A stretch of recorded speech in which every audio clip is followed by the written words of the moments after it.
Hello everyone. Once again, welcome in this CBUP lecture. And this time we will study the book Bible Formation. So next time when we study the first lecture in this book, we talk about the Old Testament and why it is very important to study the Bible, especially Old Testament. The books that many people are not reading, the Old Testament. And we understood that reading Old Testament and reading the Bible is very important.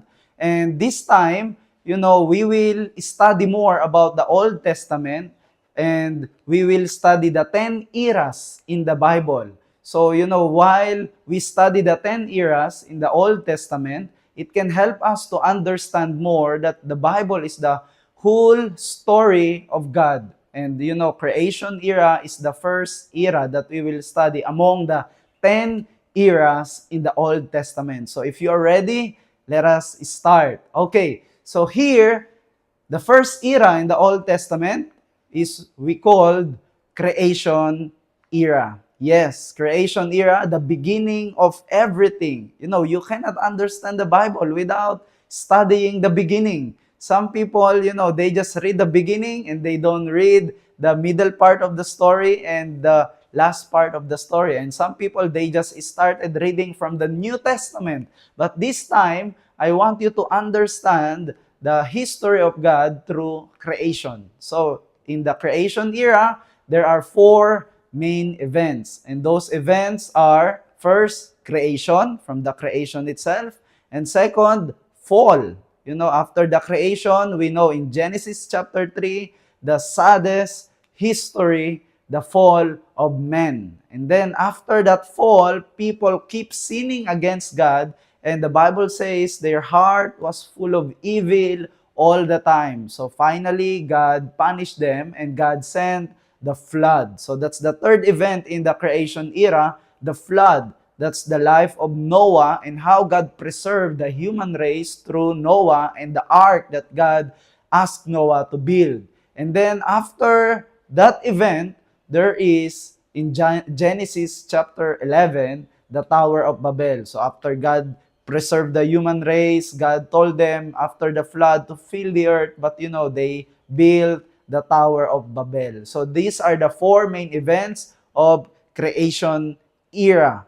Creation, fall, flood, and Tower of Babel. So man was entrusted with ruling over this beautiful world that God created. But man, the story, but man sinned in the arrogance of being like God, and it resulted in the fall of man in the world. So that's the sad story, the fall of man. So now let's go in the creation, the first event in the creation era, which is creation. And I hope you memorized the 7 days creation, right? What was the first? God created the light. God says, let there be light. And then, second, the water expanses. And then third, the land and vegetation.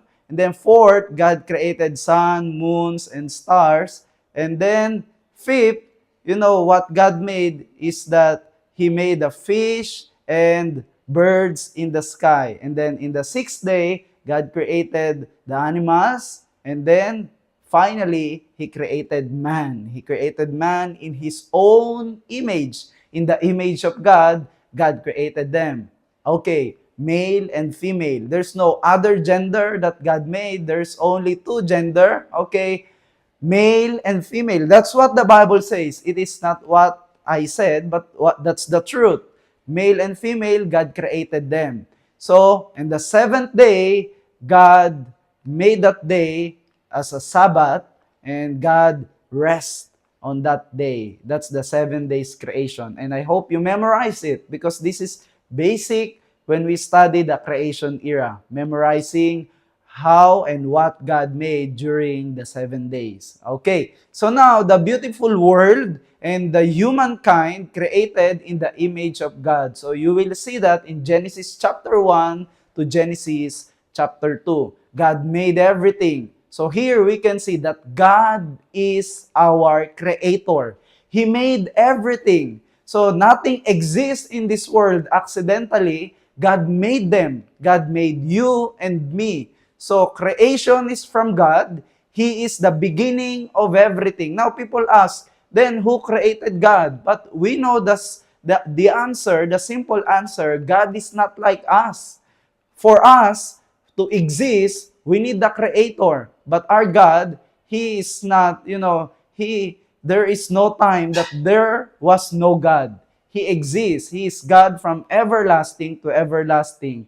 He is exempted in this question, who created God? Because for us, we are different. He is creator and we are creature, but God is not creature. So, God was there, God exists, and He is God from everlasting to everlasting. Now, we can see, the order of creation, there are two, right? The world was empty and formless. So that's why when God created, we can see that God first made the form in the world. And then after that, He filled the earth. So He filled the earth and put the moon, the stars, suns, and put some vegetation, and finally the animals. And then He created man in His own image. So here we can see that man is created in the image of God. Genesis chapter 1, verse 27. So that means we have God's character. We reflect God's character, but we are not God. We need to remember this one. We reflect His character, but we are not God. You know the scene that the man, as they eat the fruit of knowledge of good and evil, they think it's desirable to be like God. But they were deceived, right? They were created already in the image of God, but they want to be like God. So, this is the sad story. The second event was the fall. So, sin and suffering entered the world. After God created everything beautifully, it's wonderful, and finally, man sinned against God. So, sin entered, and suffering also entered into the world. So, Genesis chapter 3 is the story of fall.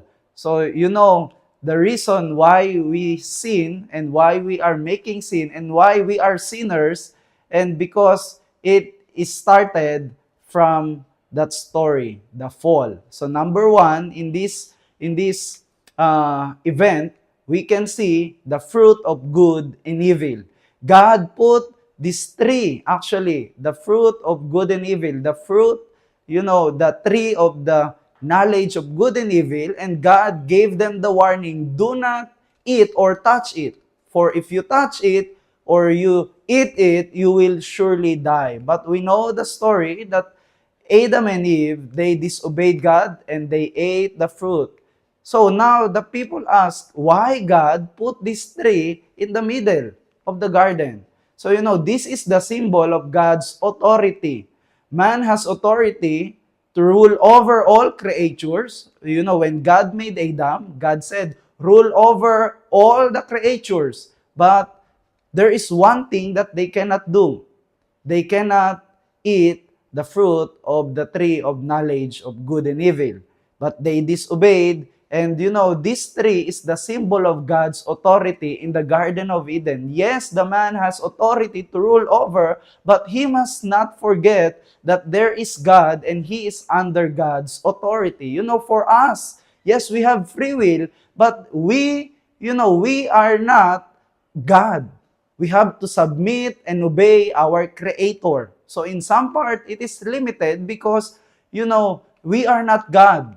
We have to follow Him, we have to obey, and that's what the meaning of the tree in that garden. So under man is under God's authority, but they have free will, and this free will must be used for God's glory. Now, after they sinned, what was the result of this sin? First, these people, so the man, because of their fallen, we became fallen because of sin. And then from that time, we use our free will according to our own standard of good and evil.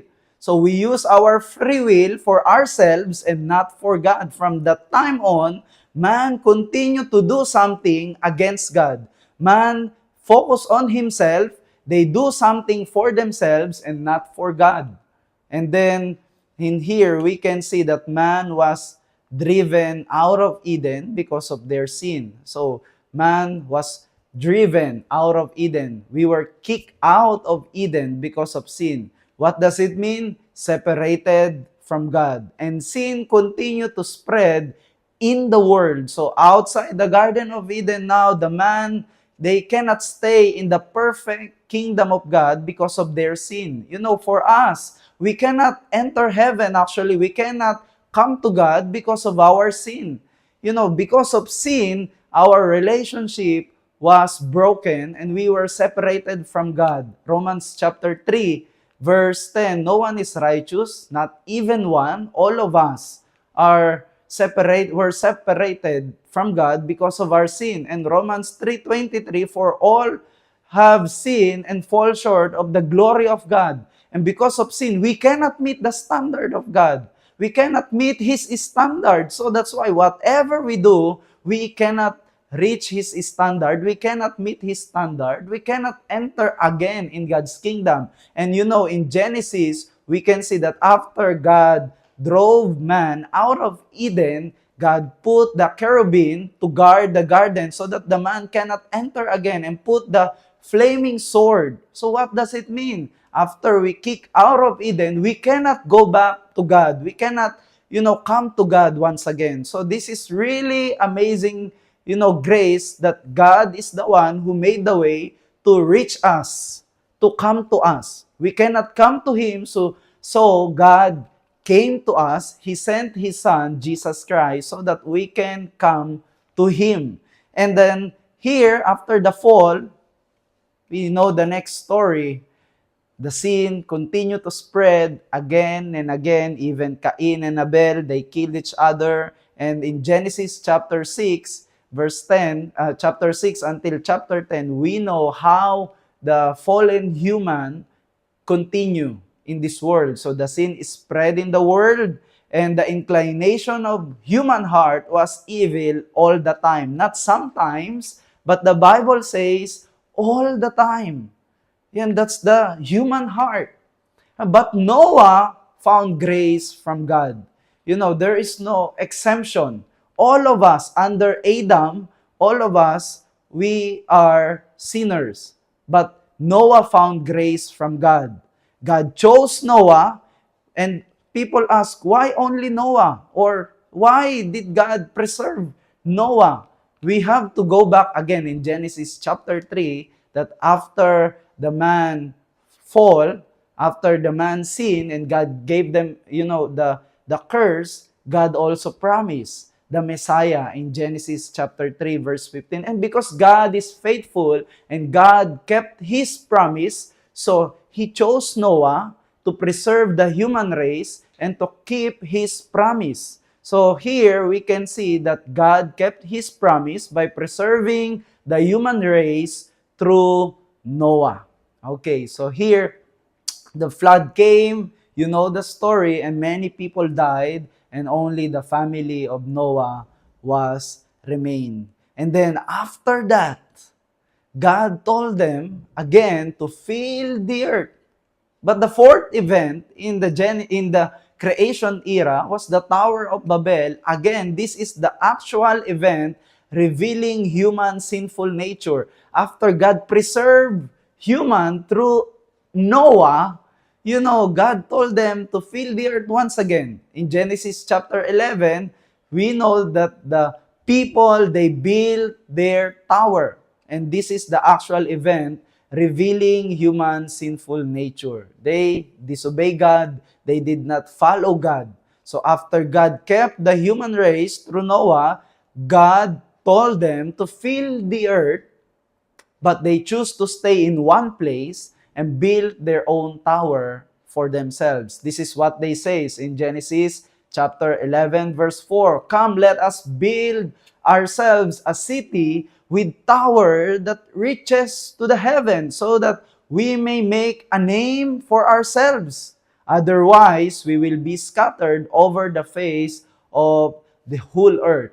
And God said, fill the earth, but they want to gather. And then what God did, we know that God came and confused the human race through different languages. So here are the four main events of the creation era. Again, let us review for a while before I finish. There are the first event in the creation is the creation itself. God created everything. We understand that God made everything. And after that, the man was fall. Man sinned against God, and sin entered into the world, death came, and the sin spread. So, in Genesis chapter 6, there was flood. God sent the flood, but by the grace of God, God chose Noah so that he can keep his promise and he can preserve the human race through Noah. And then, after that, God told them to fill the earth, but they rebelled against God once again, and they did not obey. Instead, they gathered and built their own tower for their name, not for God's name. So today, as we study the creation era, we understand that creation came from God. There's no accident in this world. God made everything. And because God made everything, God planned for everything. So the next era that we will study is very important because as God kept His promise, He keep on calling His people to participate in this history, God's redemptive history. So next lecture will be the patriarch era that God, in Genesis chapter 12, God called Abraham. So only until here today, brothers and sisters, thank you for watching and thank you for studying with us. I hope through this lecture, you can grow more in your understanding about the Word of God. Thank you so much. God bless you.